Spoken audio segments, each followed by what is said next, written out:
Sejam bem-vindos. Estamos aqui para mais uma live aqui no nosso canal, a segunda temporada de lives.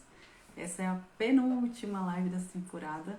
As outras que a gente teve nas semanas anteriores foi Power e a gente está muito feliz com os resultados e aquilo que o Senhor tem feito através dessas lives, que muitas vezes a gente subestima, né? Mas tem alcançado muitas vidas e tem trazido um despertamento aí. E hoje a gente vai falar de um assunto que eu, pessoalmente, particularmente, sou muito aficionada por esse assunto. E o tema da nossa live hoje é o avivamento nessa geração. E eu, pessoalmente, desde a minha adolescência, sonho, amo, estudo, faço pesquisas sobre avivamento. E eu tenho grandes expectativas sobre o avivamento que o Senhor vai derramar sobre a terra nos últimos dias, né? Então a gente vai falar um pouco sobre isso. E a minha convidada de hoje, mais que especial, é a pastora Helena. E eu vou estar convidando ela para entrar aqui. A pastora Helena tem estudado, debruçado sobre os avivamentos, sobre toda essa temática, tem trazido para nós também, no nosso Ministério de Intercessão. E ela também faz parte do quadro de pastores da Casa Comunidade Cristã. E isso tem sido bem falado e discutido nas nossas reuniões. E a gente tem encontrado, né, aquilo que o Senhor deseja fazer, tem procurado, na verdade, né, aquilo que o Senhor deseja fazer no nosso meio, através do avivamento, né. Então, vou chamar a Helena aqui. Tá bom, gente? Sejam bem-vindos para quem tá chegando, tá? Que bom que vocês estão aqui.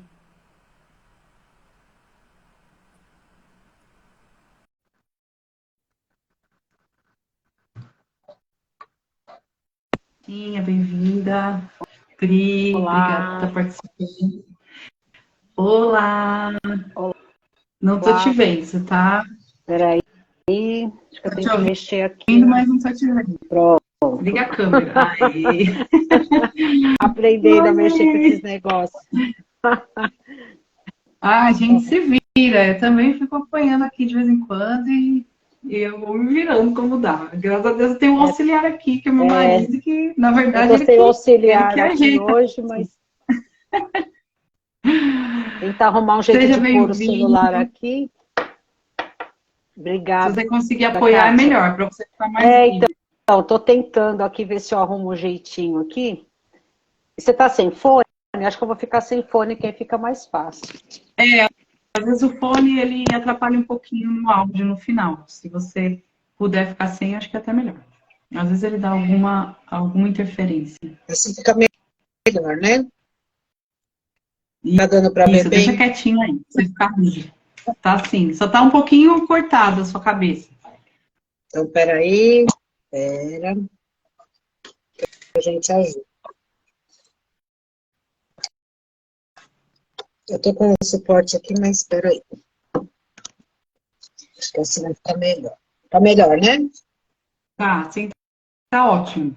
Então, tá bom. Tá jóia. Oi, Cátia. Oi, gente. Já falei com o pessoal que a minha expectativa é grande para hoje.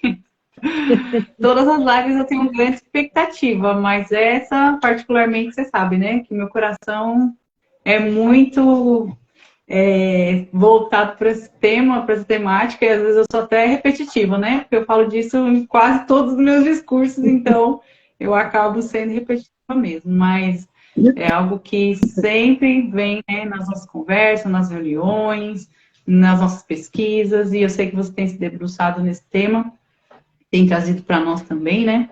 Então, eu queria que você começasse se apresentando, né? Quem é Helena e aquilo que você já tem exercido aí no ministério. E aí a gente começa. Tá, já. Então, eu sou a Helena, né? Sou casada com o Levi, tenho um filho, Rafael. Eu faço parte, eu e o Rafael fazemos parte da Casa Comunidade Cristã já há 7 anos, né? Estamos lá um ano depois que a casa começou. E faço parte do presbitério da igreja, sou a pastora, sou uma das pastoras da igreja e meu ministério é intercessão, né? E já desde também de muito jovem, sempre gostei de estudar sobre avivamento, né? E o livro que me fez apaixonar sobre o avivamento foi Em Chamas para Deus, né? Do Duell, Maravilhoso. né? Do Wesley Duell. E aquele livro eu comecei, ali que eu comecei a conhecer os avivalistas, comecei a conhecer a história de como, o que havia acontecido, e aquilo assim me apaixonou, me fez me apaixonar pela história, sempre gostei muito de história, e história bíblica então, história dos avivamentos, história da igreja, e aquilo assim sempre queimou muito dentro do meu coração, né, e de uns 3, 4 anos para cá, isso começou a ferver novamente, de uma forma muito intensa, e o ano passado, eu e a Su, conversando, a gente entendeu que era tempo da gente trazer isso para a intercessão.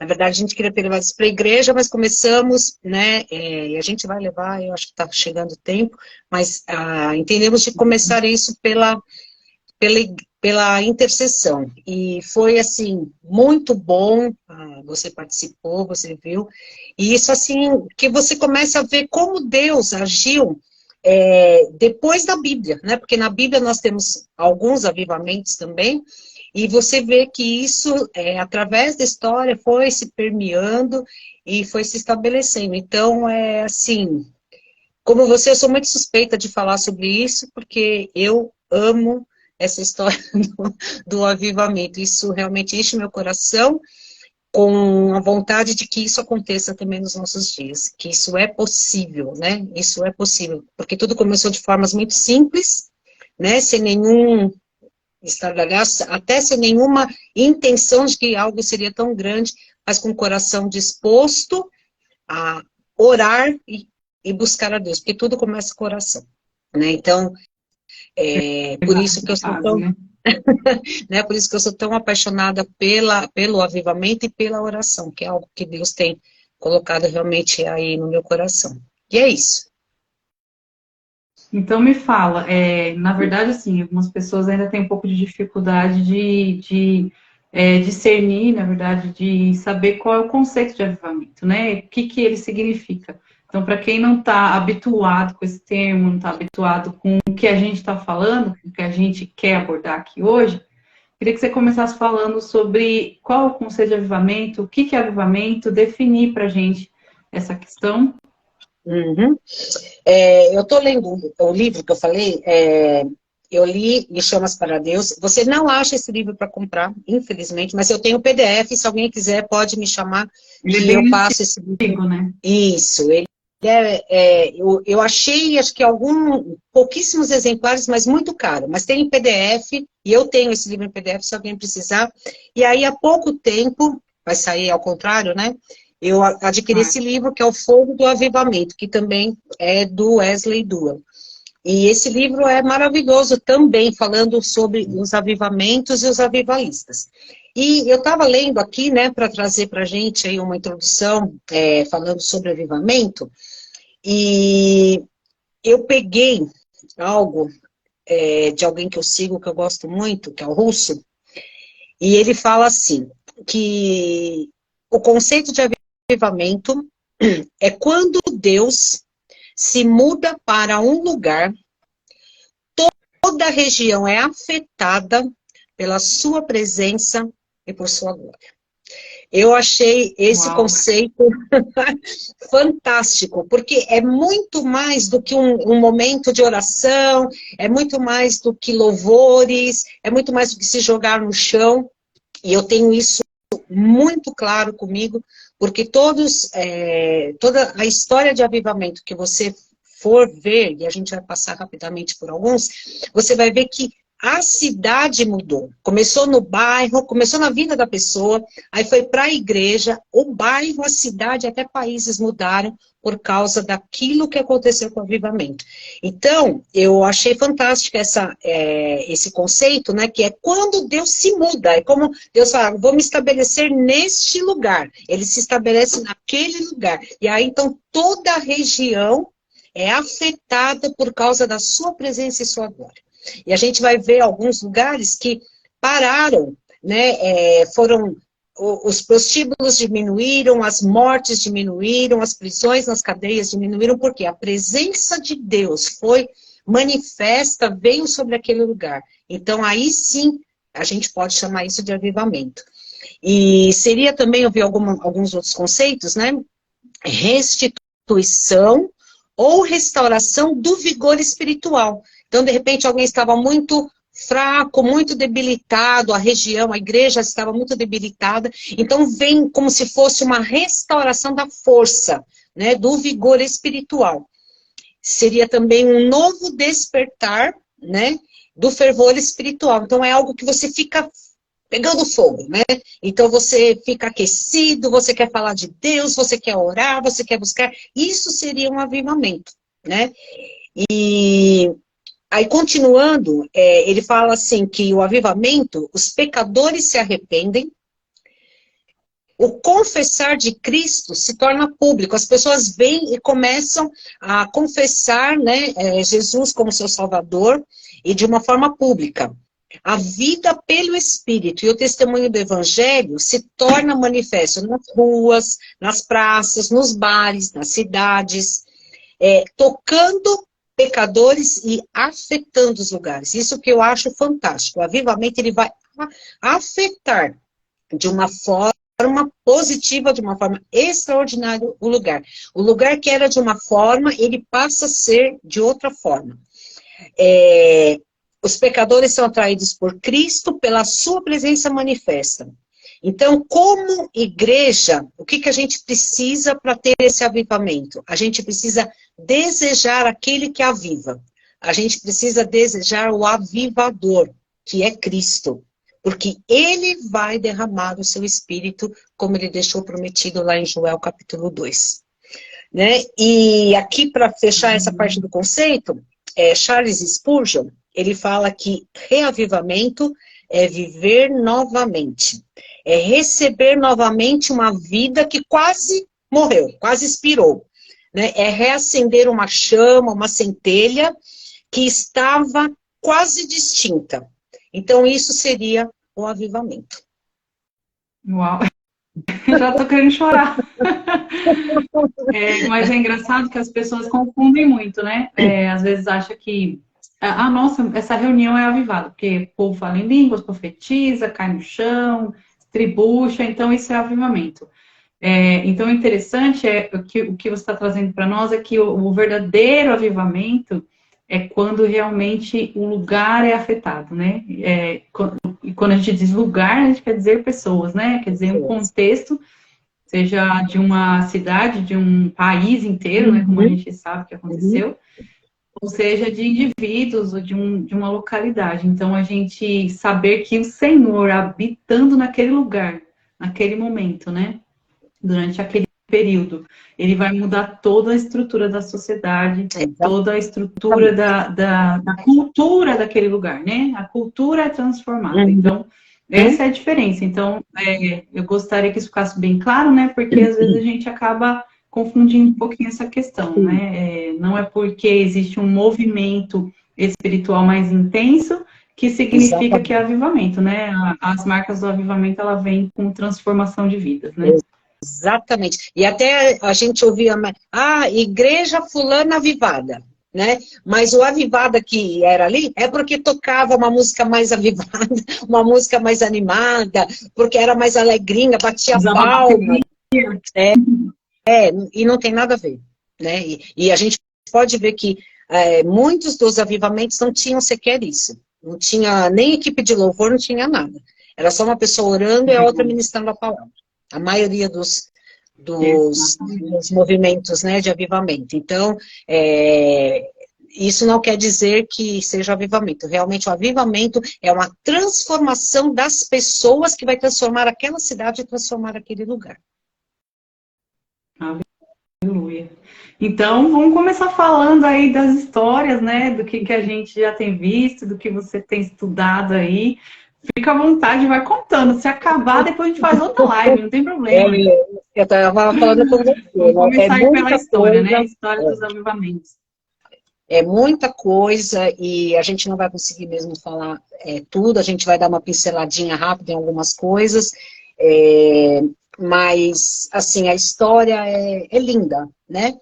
E a gente começa lá na Bíblia, a gente tem os primeiros avivamentos, que a gente tem, eu até já ministrei outro dia na igreja sobre isso, quando Asa faz aquela reforma lá no templo, quando Josias faz a reforma no templo, eles fizeram um avivamento, mudando a história, as pessoas se arrependiam, as pessoas choravam, derramavam, né, diante do Senhor, confessando seus pecados.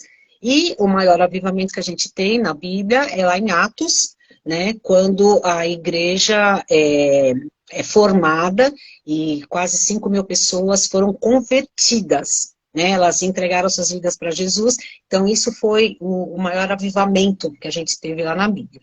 E eu queria começar, eu vou falar alguns, né, eu vou falar sobre lá na Inglaterra, depois eu vou falar sobre o país de Gales, e vou falar das Hébridas hoje. Rapidamente, né, vou falar, porque todos esses, eles começaram com jovens, né, e a gente estava falando para a gente centralizar os avivamentos que foram iniciados com jovens. A maior parte deles foi iniciado com jovens, mas esses aqui, de uma forma muito especial, e a gente fala deles até hoje.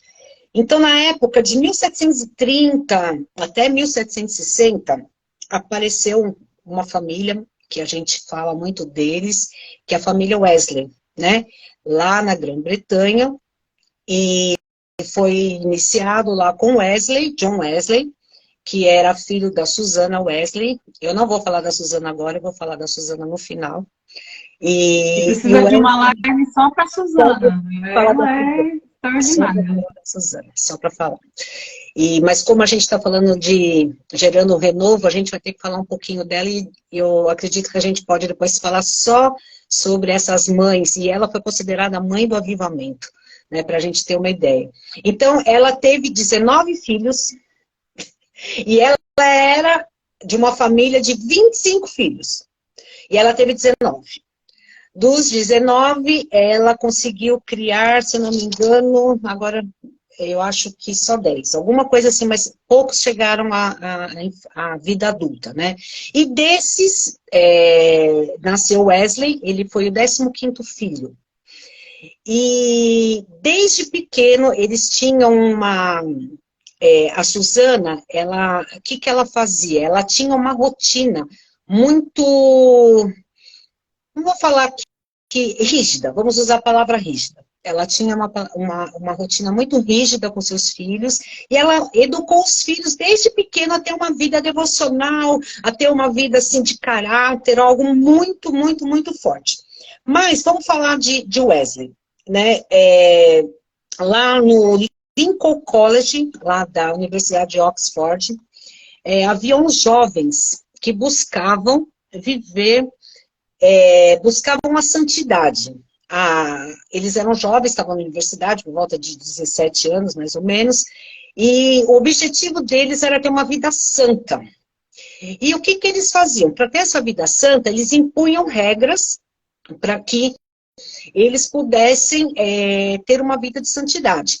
E tudo isso vem por causa da educação de Wesley, né? Porque Wesley vivia debaixo de regras. Depois a gente vai falar isso. Então, ele foi educado para viver debaixo de regras e ter uma vida santa, pura, era algo assim muito forte mesmo que a Susana fez com ele. E quando vai lá para o colégio, lá para a universidade, eles se reuniam, era um grupo de jovens, e eles se reuniam todas as semanas e eles oravam, e nas quartas e sextas-feiras eles faziam jejum. E eles oravam, e eram jovens, né? E aí o que acontece? Além disso, eles visitavam hospitais, pessoas enfermas, na verdade, eles visitavam pessoas enfermas e prisioneiros. Então era algo que nascia no coração deles, de uma fome de falar de Jesus, de apresentar Jesus, e a primeiro, ter uma vida de santidade. E segundo, falar de Jesus, ir até Jesus e uma vida de santidade com jejum e oração. Essa era a base. Por isso que eu falo. Toda a base de avivamento que você vai estudar, que você vai ver, parte da oração. É por isso que a gente bate no mar, bate nessa rocha de oração, porque é ela que vai definir todas as coisas. É só a gente estudar e ler a Bíblia. Se você ler a Bíblia, você vai ver, né, que a Bíblia é toda permeada na base da oração, a começar da vida de Jesus. Todos os homens que foram significativos na Bíblia, e o próprio Jesus, que é Deus, ele tinha uma vida de oração, né? Ele tinha uma vida entregue de oração. Então, todos os homens que passaram e tiveram grandes avivamentos, eles tinham essa vida de oração, né? E Wesley, eles procuravam de uma forma, assim, bem certinha, diligentemente. Então, toda semana eles se reuniam, eles oravam, de quarta e sexta eles jejuavam. Para quê? Para agradar a Deus. O objetivo deles era agradar a Deus e ser santos, com formas, com métodos, com regras. Por isso que esse avivamento, por isso que esse evento se chamou metodismo, né? E assim, é bom entender também, porque John Wesley, ele era anglicano. A mãe dele, a família toda, era de uma igreja anglicana. E aí, por causa desses métodos que eles tinham, dessas regras que eles colocavam, aí nasceu como se fosse, não era igreja metodista, na verdade, era me foge aqui a palavra, mas era uma forma que eles tinham, por isso eram chamados metodistas, porque eles eram metódicos, eles tinham esta coisa, né? E aí, né, nessa turma, que era o Clube dos Santos, então eles chamavam, né, essa turminha aí de Clube dos Santos. Aparece, também tinha nesse clube, você deve saber muito bem, o White, eu não sei se fala assim, Whitefield, me ajuda aí, eu não sei se é esse o nome que a gente, Whitefield, é isso, né? E o que acontece? Ele tinha apenas 22 anos de idade, e ele ministrou, eu não gosto de falar pregar, né? Ele ministrou com grande poder e unção aos 22 anos de idade. Então, para a gente ver que esse avivamento, ele começou com os jovens. Muitos jovens, pessoas que tinham sede, fome de Jesus, eles queriam ter uma vida diferente, eles queriam falar de Jesus, eles queriam... Então, eles iam de corpo e alma, né, para buscar a Jesus, para buscar a Deus. E o que acontece? Ele havia tanto da unção de Deus sobre a vida dele, o que começou a acontecer? As pessoas iam atrás, um jovem de 22 anos, e fazia-se grande multidão. Acho que, deixa eu ver se eu estou aqui, eu tenho uma figura aqui. Eu acho que é ele aqui, não sei se vai dar para ver. Aqui, ó. A multidão... Dá para ver bem. A multidão que ia para ouvir Whitefield, né? E se ajuntavam para ouvi-lo, porque tal era a manifestação de poder e unção que tinha sobre a vida dele, um jovem de 22 anos. Então, eu entendo assim que Deus quer usar os jovens por quê? O que está lá em 1 João? Eu vos escrevi, jovens, porque sois fortes. Quando a gente é jovem, hoje nós não somos tão jovens assim, né? Mas quando a gente é jovem, a gente tem força, a gente tem vigor, né? E a gente, apesar que hoje os jovens de hoje, né, tem que dar uma injeção, né? Mas eu lembro quando eu era jovem, eu tinha muita força, muito vigor, ficava acordada até de madrugada, né? E acordava cedo, porque a gente tem força, né? E os jovens, é por isso que eu acredito que Deus quer usar os jovens, por causa dessa força, dessa espontaneidade, disso tudo que Deus quer, e um coração, para você também poder servir a vida toda a Ele, o tempo que você tem para Ele. E foi isso que aconteceu, né, com Whitefield, com Wesley. E eu estava vendo, o Wesley, ele viveu mais ainda do que o Whitefield. O Whitefield morreu até que jovem, acho que 40 e poucos anos. O Wesley morreu com 82 anos. Né, e ele viveu a vida dele para proclamar o evangelho, para falar, né, e foi algo assim tremendo. E ele Wesley também foi escolhido pelo Senhor para ser um grande líder e durante muito tempo, né, como eu falei, ele viveu para falar sobre esse avivamento, mostrar uma vida assim de entrega para o Senhor mesmo, e foi isso que ele fez. Então, ele viveu isso, na verdade, agora voltando a falar do Wesley, porque a sua mãe teve influência na vida dele. A sua mãe o impulsionou. Então, aqui o papel, como a Elaine falou na live passada, né, nós como pais, nós como mães, é o nosso papel, né, ensinar o nosso filho, nós mostrarmos o caminho que eles devem seguir, né, colocar vontade. Eles tinham de manhã, antes de tomar café, eles tinham que ler a Bíblia, eles tinham que fazer uma oração do Pai Nosso. Aí depois que eles iam tomar o seu café. Tomavam o café, aí tinha aula até acho que meio-dia. Eles foram alfabetizados todos em casa. Aí estudavam, almoçavam, 2 horas da tarde, voltavam para estudar, tinha educação, né, da lá.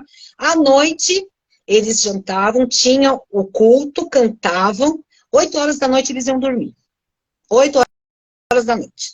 Né? Então, isso tudo, a vida familiar, a vida da mãe, foi que estimulou, que ativou aquilo que havia em Wesley. Por isso ele foi o que foi.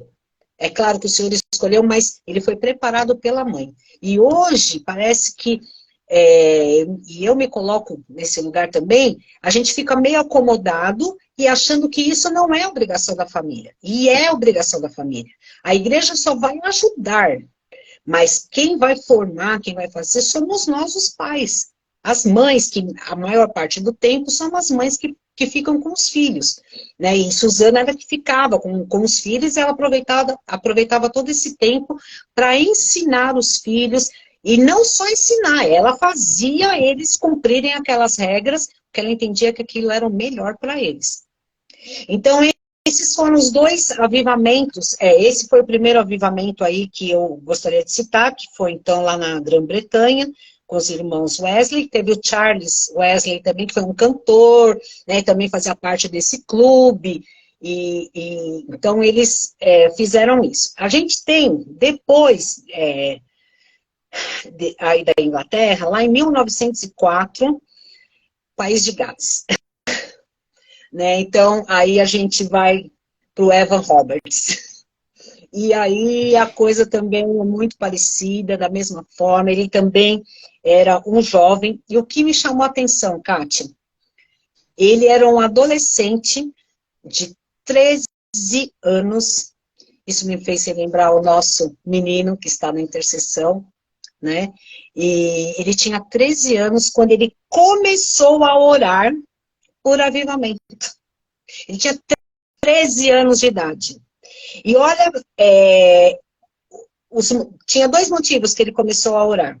O primeiro, para que Deus o enchesse do seu espírito. 13 anos de idade.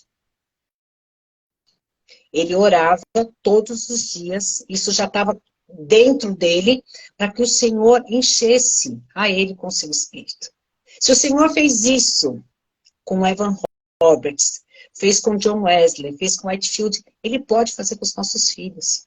Basta a gente buscar isso, basta a gente se dedicar a isso também, para que somos nós que vamos dar o destino, somos nós que vamos colocar os nossos filhos para fazer isso. E, né, dar ele puxão de orelha para nós. E o segundo pedido, né, que Evan Roberts orava, para que o Senhor enviasse o reavivamento, o avivamento ao país de Gales. Porque eles já tinham tido anteriormente, lá em 1800 e pouquinho, né, se eu não me engano, tinham passado por um avivamento. E aí, ele com 13 anos de idade, ele orava para que o seu país, para que o país de Gales fosse avivado. Um menino. E naquela época, muito mais que hoje. Hoje os meninos de 13 anos até são mais, mas naquele, né? E ele orava, então, por isso. E ele foi alguém, assim, que fez muita diferença, né, na história do avivamento, né? E aí que fala que tudo começa com oração, né? Tudo começa com oração. E aqui tem uma partezinha que eu queria ler, que Evan foi instrumento de Deus no lançamento desse avivamento de 1904. Aí foi o que eu li, que eu falei para vocês, que ele começou com 13 anos de oração, né? Orando por esses motivos. E o que acontece? Antes, porque foi aí em 1891, aí em 1900 e pouquinho, as reuniões de oração, eles tinham reuniões de oração aos sábados à noite, pedindo avivamento no mundo, estavam sendo realizados também lá pelo Instituto Moody, lá em Chicago. Então, paralelamente, isso é como se fosse assim, sabe, um efeito dominó. Em vários lugares do mundo começaram a acontecer isso também na virada do século, né, em 1900. Então, enquanto Evan Roberts estava lá no País de Gales orando, lá em Chicago, o Instituto Moody, né, também estava tendo reuniões de oração para que isso, né, acontecesse. E também lá na Grã-Bretanha também estava havendo reuniões de oração, né, dando ênfase por avivamento. Também na Índia, no Extremo Oriente, na África, na América, na Grã-Bretanha. Quer dizer, começou em um país pequeno e as coisas começaram, vamos usar o termo, pipocar. Começou a pipocar as reuniões de oração. Então, o avivamento, ele começa com oração. Com corações dispostos a se entregar e a orar. Ontem, na reunião do profético, a Kelly falou sobre mártires, né? E mártires não tem só a ver com uma morte física, mas também, isso a Su trouxe pra gente, e eu achei muito interessante isso, e isso é verdade. Mártir é você matar a sua carne, matar a sua vida e colocar em primeiro lugar a vida para Jesus. E esses homens tinham isso nas suas vidas. Então o coração deles queimava tanto por Jesus, aí eu começo a pensar assim, a gente não tem nenhuma fagulha, sabe? A gente é tão raso, a gente assim queima muito pouco por Jesus. Eu tenho minha vida inteira para queimar, mas a gente não ora, a gente lê pouco, a gente se envolve pouco. Quantas reuniões de oração a gente faz na semana, gente? Quantas reuniões de oração? E a gente quer avivamento? O avivamento não vai acontecer se não tiver oração. E o avivamento é transformação de um lugar, que a presença de Deus vai vir e vai exterminar com a prostituição, com os homicídios, com as prostitutas, com os roubos. É isso que Deus faz, foi isso que Deus fez lá no passado, e Ele quer fazer hoje. Mas Ele quer encontrar corações dispostos a pagar o preço, de entregar as suas vidas, de gastar tempo em oração. Aí virá o avivamento. Né? E foi assim que aconteceu nesses lugares. E quer perguntar alguma coisa, Cátia? Porque se eu desinvesto a falar aqui, não paro. Eu até desliguei meu microfone, que eu tô aqui, tipo, tô vendo. Tô falando aqui. Eu amo ouvir. Não, continua, vai, só deixa. E isso, então, foi, né, com o Evan Roberts, que foi uma coisa, assim, maravilhosa. E tudo, né, começa com isso. E olha só, quando foi em 1904, além lá da cidade deles, houve uma reunião lá em Newquay, no sul de Gales. E o que aconteceu? Uma moça se levantou e ela falou assim, eu amo Jesus Cristo de todo o meu coração. Fez essa declaração, né?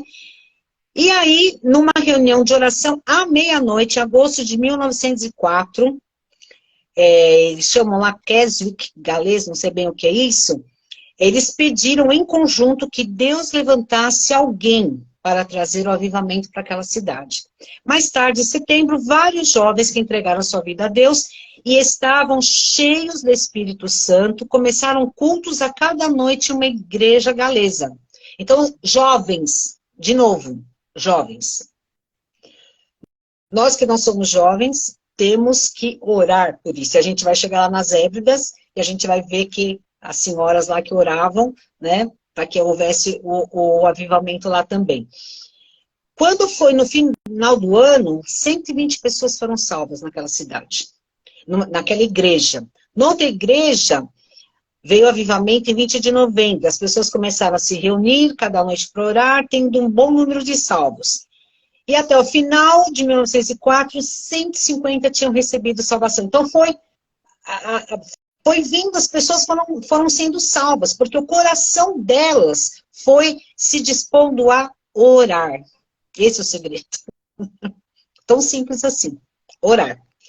Então, começou em todo o país lá de Gales um forte senso da presença de Deus. O país todo começou a ser tomado pela presença de Deus, né? Só que depois, mais pra frente, isso vai ficar para uma segunda live e a gente vai ver por que isso parou, né? Muitos deles, o de Wesley durou muitos anos, mas alguns foram um tempo e depois pararam. E isso é para uma segunda live, né? E assim foi que aconteceu. E o país foi se enchendo, né? As pessoas foram sendo salvas ao redor de todo aquele lugar. Então, isso foi lá no país de Gales. E o último que eu quero falar, aliás, antes de falar do país de Gales, eu queria ter falado rapidamente sobre Finney. Porque Finney também era um jovem fantástico, é um dos que, assim, na verdade, eu acho que para mim é o que mais me toca, Finney, porque ele tinha uma vida muito devota também de oração. Ele não fazia nada que não fosse para orar. Ele era convidado para ir para cidades, né? E o que acontecia? Ele, antes de chegar na cidade, naquela época não tinham estradas como hoje, tinha que passar pelos bosques, iam de cavalo e tal. O que acontecia? Ele descia, ele ficava no bosque, e lá ele ficava orando. E aí, assim, muitas pessoas nem sabiam quando ele chegaria, saber que ele ia para lá e tal. E aí ele começava a orar lá no bosque. Junto com isso, lá na cidade, já começava a ter salvação. Pessoas começavam a ir para as igrejas falando que queriam entregar suas vidas para Jesus e não entendiam o que acontecia. Quando ele chegava no lugar, as pessoas já estavam jogadas no chão falando sobre se arrepender e confessando seus pecados. Tal era a presença de Deus na vida daquele homem, porque tudo que ele fazia, então ele tinha uma grande unção para ministrar a palavra, mas a vida de santidade, a vida de oração dele, é que conduzia todas as coisas. Quando chegava lá, e se eu não me engano, me ajuda aí, foi com Finney que as pessoas nem queriam, pararam de beber, pararam de fumar, não foi isso? A cidade toda foi transformada, e aí acho que 100 anos depois uma pessoa chegou lá e queria, mas não tem bar aqui, não tem bebidas. Você não sabe que aqui aconteceu, né, esse avivamento, e a gente não faz isso. E isso perpetuou durante muitos anos. Se eu não me engano, foi com o Finney. Se não foi, depois alguém me ajuda, mas eu tenho quase certeza que foi isso. Então, Finney também, e ele tinha 26 anos de idade, quando ele começou a ministrar, a pregar a palavra, ministrar a palavra. E multidões também iam, ele tem muitos sermões, né, sobre arrependimento, e foi um grande mover, né, que houve na vida dele também. E o último que eu quero falar das Ilhas Hébridas, né?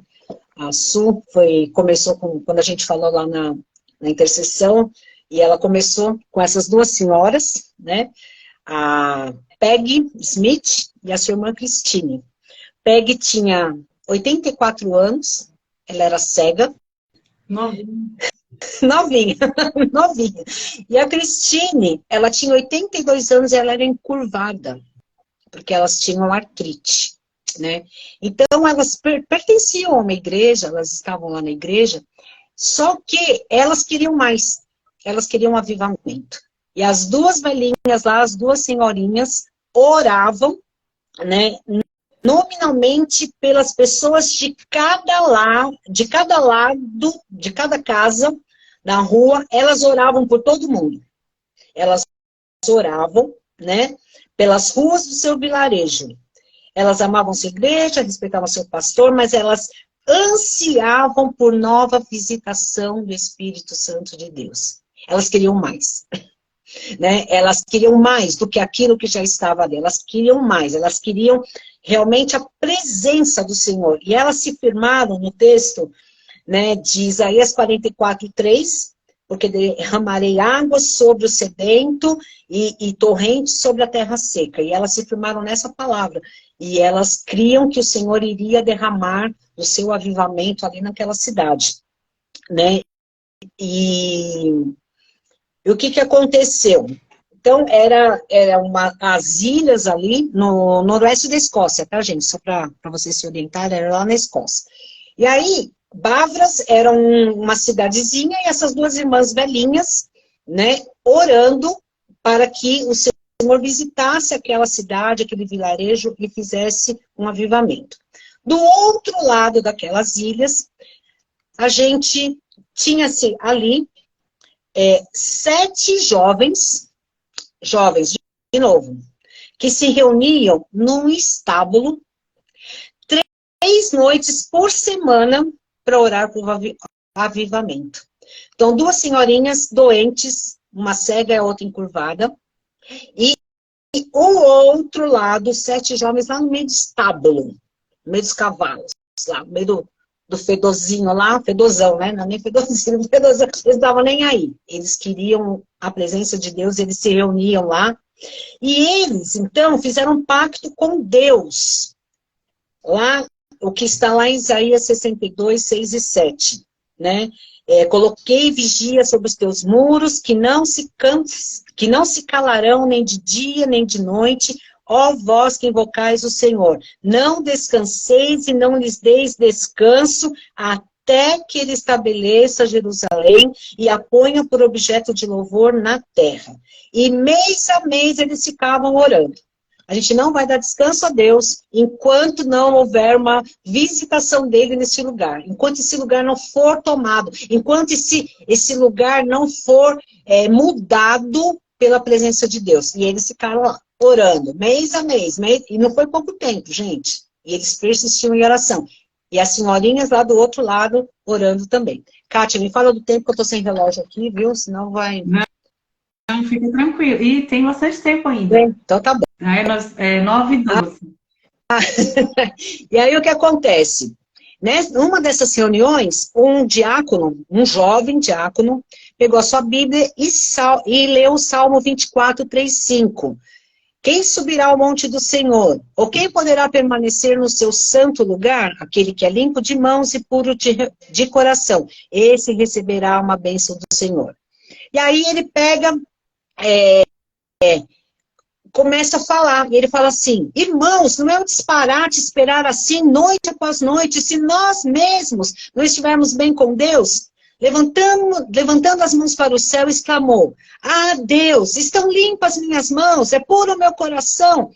E o que acontece? Nisso ele cai prostrado no chão, que ele fica inconformado, que tantas noites eles estavam ali, fala, mas a tua palavra diz que só quem tem as mãos, né, limpas, o coração puro, que vai poder se ver. Então, Senhor, a minha mão, o meu coração não está de acordo com o Senhor, né? E aí ele se prostrou no chão, e aí veio uma maravilhosa consciência da presença de Deus, e veio e encheu aquele estábulo. Aquele estábulo ficou cheio da presença de Deus. E ali Deus enviou uma corrente de poder sobrenatural sobre aquele jovem, né? E aí eles foram purificados, sentiram a presença de Deus, confessaram os seus pecados, aqui fala que o sangue derramado de Jesus purificou a vida deles. E naquela noite eles se sentiram sondados pela santidade de Deus e viram em sua vida coisas que jamais eles suspeitariam que acontecesse. E aí naquela manhã, o que acontece? Lá do outro lado da ilha, as irmãs Smith viu as igrejas lotadas de gente, incluindo muitos jovens, e centenas de pessoas vindo ao reino. E ela diz que viu o cordeiro, né, aquela frase, viu o cordeiro no meio do trono com as chaves do céu em sua mão. E aí Peggy Smith mandou dizer ao reverendo que Deus lhe mostrara que enviaria um poderoso avivamento. Pediu que ele chamasse os presbíteros, os diáconos da igreja, para tempos especiais da espera pelo avivamento. Aí os pastores e os líderes convidaram, né, para que viessem durante vários meses, E aí planejaram uma missão lá na paróquia, e quando vai o Campbell, né? Aí Campbell vai para lá, e ele começa a trabalhar, começa a pregar, e aí ele chegou lá cansado da viagem, coisa e tal, e alguém falou assim, senhor Campbell, o senhor está andando com Deus? Aí Duncan percebeu que esses homens estavam vivendo em alto nível espiritual. Ao andar pela rua do vilarejo no dia seguinte, sentiu que Deus estava parando sobre o lugar, já operando ali. Então, a oração daqueles jovens, lá no meio do estábulo, na simplicidade, foi o que nós falamos ontem, lá na simplicidade, e aquelas mulheres idosas, com um coração que queria... Gente, elas já tinham 80 e poucos anos, como a Fran ministrou, elas não precisavam disso, fala para mim. Já estavam já quase bem de Jesus já, né? Mas elas não pensavam só nelas, elas pensavam na cidade, elas oravam por todas as casas na rua. Olha que alguém escreveu, acho que foi a Cris, sobre o amor que elas tinham. Elas tinham um amor tão grande por aquelas pessoas naquela cidade, que elas queriam que aquelas pessoas fossem alcançadas pelo amor de Deus. E foi isso que aconteceu. Então, quando o Campbell chega ali, ele já percebe que o ar está diferente, que a cidade está diferente. Isso é o avivamento. É a transformação do ambiente, a transformação do lugar. Porque Deus visitou ali aquele povo. Deus visitou aquelas pessoas e fez algo extraordinário. E é isso. É demais aquilo que Deus fez. É demais. Né?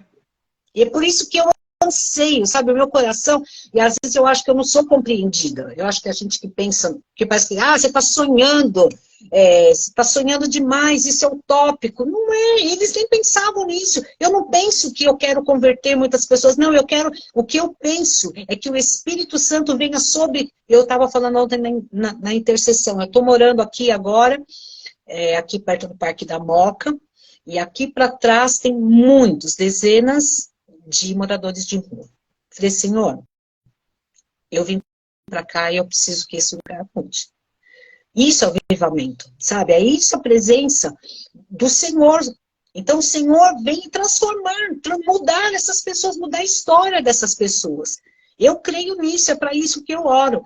Então eu entendo que nós precisamos ter essa consciência. E o Russo, ele usa um termo que eu acho fantástico. Ele fala que nós precisamos ser caçadores de Deus.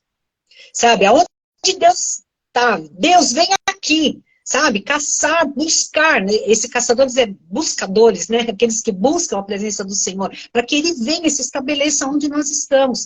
Para mudar o ambiente, mudar o lugar. Então foi isso que aconteceu historicamente, né? E isso nos leva a entender que Deus pode fazer, Ele fez, Ele vai fazer.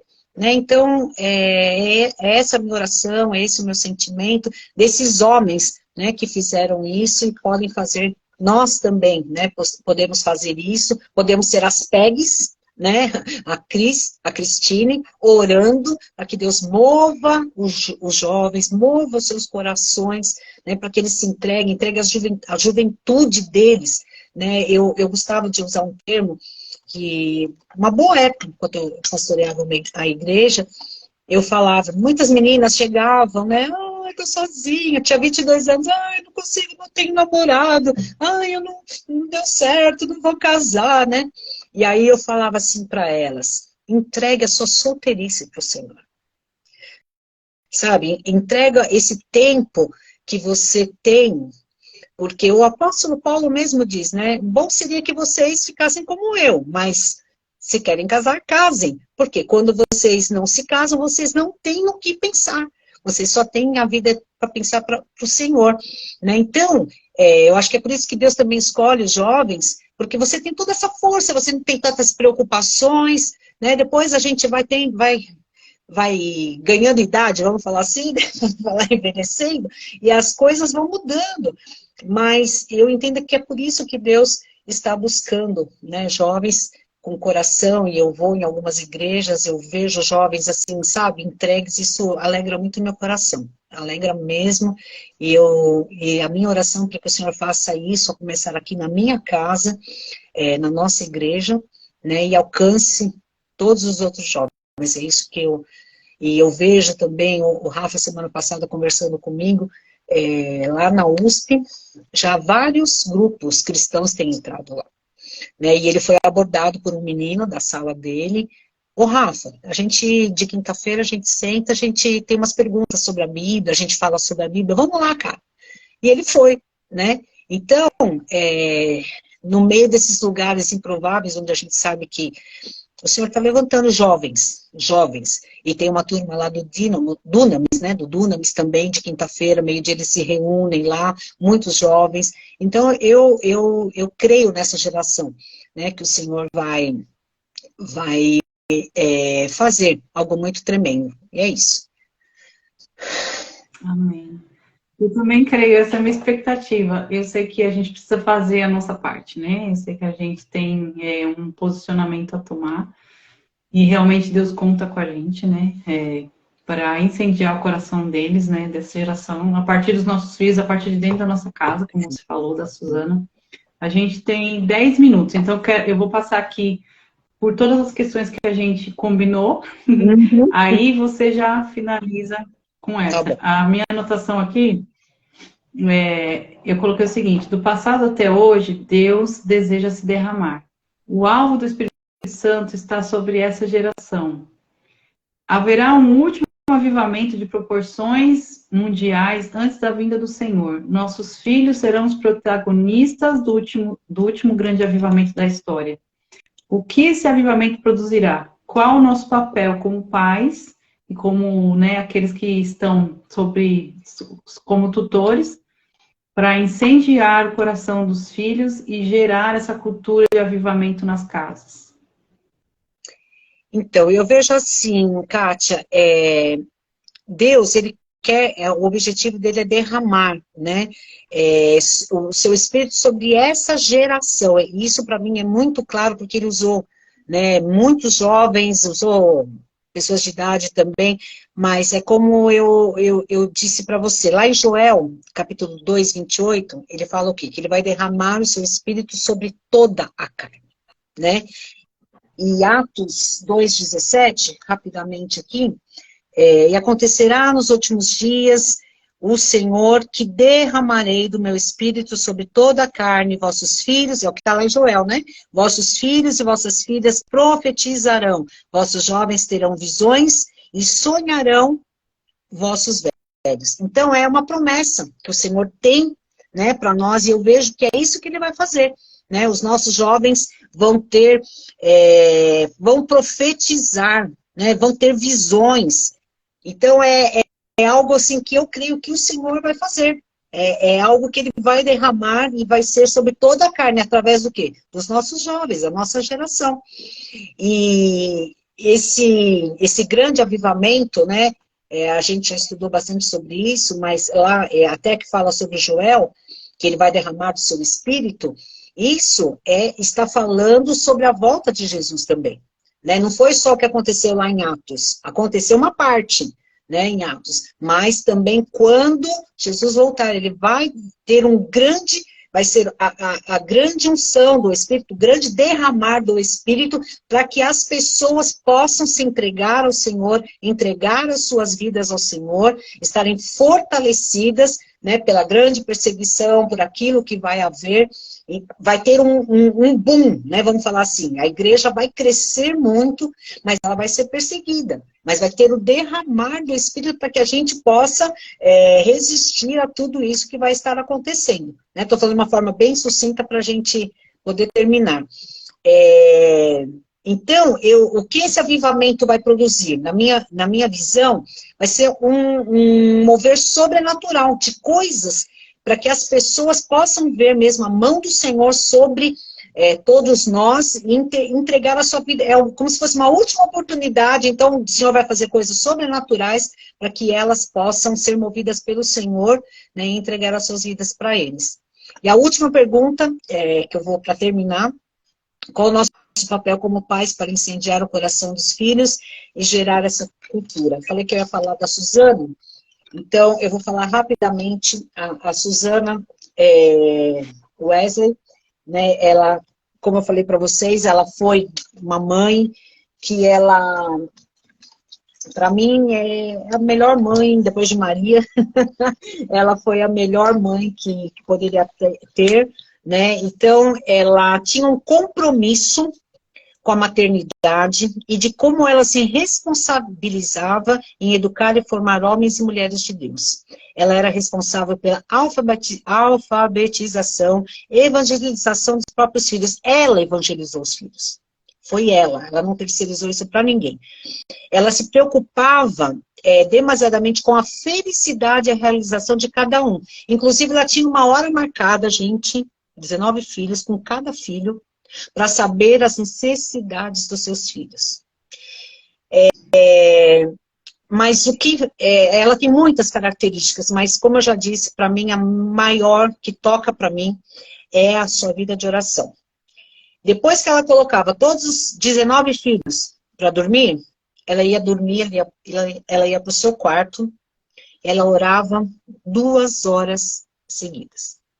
Num tempo que não tinha máquina de lavar roupa, não tinha ferro de passar, não tinha panela elétrica, não tinha aspirador de pó. Ela colocava as crianças 8 horas para dormir, como vocês já me ouviram falar, e aí ela tinha 2 horas para orar. E a gente hoje fala que não tem tempo. A gente trabalha fora, a gente faz isso, eu não tenho tempo para falar com os meus filhos, eu não tenho tempo para orar, não tenho tempo para ler. A gente está falhando aí. E como a gente vai poder falar para os nossos filhos se a gente mesmo não tem um alimento? E ela fazia isso. Por isso ela falava com propriedade para os filhos, né? Então, ela não tinha nenhuma dessas comunidades e cuidava de 19. A gente não dá conta de 2, 3. Que eu tenho só um, e às vezes a gente acha que não dá conta, né? Orava por 2 horas. Nós precisamos reavaliar o nosso estilo de vida. E a prioridade que a gente tem dado à intimidade com Deus. Pois nada deveria ser mais importante do que ter essa comunhão com Deus. Somente através da oração é que nós conseguimos vencer as lutas diárias. Gente, vocês acham que ela não tinha luta? Com 19 filhos. E a gente se entrega, né? Então é no refúgio, no lugar secreto, que a gente vai ser consolada, que a gente vai receber direção para conduzir os nossos filhos em uma vida de vitória. É assim que a gente vai conseguir fazer esse último, né, último tópico aí, né? Gerar essa cultura de avivamento. É ensinando para eles, é estar com eles, falando com eles. O Rafa está chegando aqui em casa meia-noite, 11h30, meia-noite. Às vezes eu já estou dormindo, ele entra no quarto e me acorda. E aí ele começa a falar, já estou querendo... Ai, mãe, mas é isso. Falei, não, eu vou falar com ele. Estou gastando um tempo com ele, porque daqui a pouco ele vai embora. E aí, o que eu formei nele? Né? Foi dessas conversas de meia-noite e meia, 1h, que ele me falou disso que estava acontecendo na faculdade. Então, quando a gente ora, o Senhor vai montando, o Senhor vai fazendo as coisas que precisam ser feitas. Né? Eu não tenho... Mas lá na faculdade, alguém tocado pelo Espírito, Rafa, vem cá, vamos andar comigo, a gente vai estudar a Bíblia, antes de começar a aula. Então, é nosso papel fazer isso. Né? Então, a vida de oração, o trabalho maravilhoso que ela teve, ela foi chamada de mãe do avivamento. Como a gente quer ser conhecida? Que fruto a gente vai deixar para a nossa próxima geração? O que a gente tem feito para isso? Então, é isso que eu tinha para falar nesta noite, né? Tem muitas outras coisas, mas não dá tempo. Foi bem em cima. Acho que vai cair, não sei, mas vai falando. Se cair, eu já agradeço de antemão você, a todos que participaram e principalmente por essa riqueza que você trouxe para nós. Mas pode ir continuando, a hora que cair a gente termina. Isso aí, gente. Eu estou muito feliz, eu tenho muita coisa para falar mesmo, e 1h é pouco. A gente depois. É só para deixar um gostinho, né, Kátia? Aí depois a gente volta e fala outra coisa aí, que é tremendo. Mas ela lives são estratégicas. Ela tinha um horário rigoroso com seus filhos, né? Ela era disciplinada, metódica nas atividades que tinha para fazer. né? Ela dava importância para a confissão. Você errou, ela premiava a criança que assumisse o seu erro, para que ela não mentisse, porque às vezes a criança fica com medo de falar a verdade e acha que vai apanhar. Ela não, ela fazia o contrário. Então, ela estimulava a falar a verdade e recompensava quando falava a verdade. Dava punição, mas recompensava também. Então, e falava assim, ó, se você prometeu, você tem que cumprir. Então, ela era bem rigorosa nisso. E por isso que ela criou, né, um John Wesley, que hoje, depois de tantos anos, a gente fala sobre ele. Então, ela teve um papel essencial na vida dele. Que a gente possa ter também um papel, né, extraordinário na vida dos nossos filhos, e que eles possam ser aí avivalistas, possam ser homens cheios do Espírito Santo. Isso compete a nós, né, como mães. É isso. Amém. Uau. Ai, meu Deus, eu tô aqui em chamas. E a gente falar sobre isso realmente faz com que uma chama se acenda no nosso coração, né? De amar, de ensinar, de prover. E eu creio que o Senhor está fazendo esse movimento, né? No nosso meio, na nossa vida. Eu sei que a gente tem muito ainda a alcançar, a buscar e a se arrepender também. E às vezes eu me sinto desse tamaninho, né? E toda vez que eu escuto alguma coisa sobre a Suzana, eu quero abrir um buraco no chão e me enfiar, porque eu falo, meu Deus do céu, será que a gente, né, chega com 10% do que essa mulher foi, né? E eu creio que foi uma capacitação dada por Deus, né, que ela teve. E eu sempre falo que a maternidade é uma missão, né? É uma missão que o Senhor nos deu, não é um ministério, né? Não é simplesmente algo natural, é algo sobrenatural. Então, o nosso papel é realmente pontual na vida dessas crianças que o Senhor nos deu, não só, né, do nosso útero, mas também o nosso útero espiritual, aquilo que o Senhor tem feito e que Ele deseja fazer nessa geração, né? Então, que a gente possa ser como essas mulheres, né? Todas que trouxeram avivamento e todas que investiram tempo de oração e amavam a presença de Deus e trazia isso, né? Contagiava, contaminava os filhos com essa cultura, né? Com esse desejo, né? Com esse anseio. Que seja assim, em nome de Jesus. Seja assim, em nome de Jesus. Então, mãe, não desista, sabe? Arruma, dá um jeito no seu tempo, na sua agenda, porque é possível. Se ela com 19 filhos podia, gente, a gente com certeza pode. Né? Não tinha panela de pressão elétrica, não tinha ferro, não tinha máquina de lavar. A gente tem todas essas comodidades, né? Então é só a gente se organizar que a gente consegue sim. Tá bom, gente? É isso. Foi muito bom estar com vocês. Lena, obrigada. Obrigada de coração. Foi muito, muito bom mesmo. E, gente, lembrando que vai ficar gravado aqui no Instagram, vai para o YouTube, vai para o Spotify, e na bio tem os links do YouTube do Spotify, se você tiver dificuldade. Dá para você acessar, compartilhar, tá bom? Acho que essa riqueza não pode ficar aqui, a gente tem que compartilhar e alcançar outras pessoas, incendiar os corações, seja de pais, seja de filhos, né?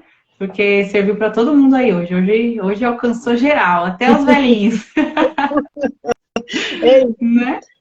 Tá bom, gente. Ai, gente, beijo, obrigada por cada um que ficou aí. Beijo no coração, amo vocês. Valeu, obrigada. Amo vocês, obrigada, Lê. Beijo, gente. Boa noite. Deus abençoe.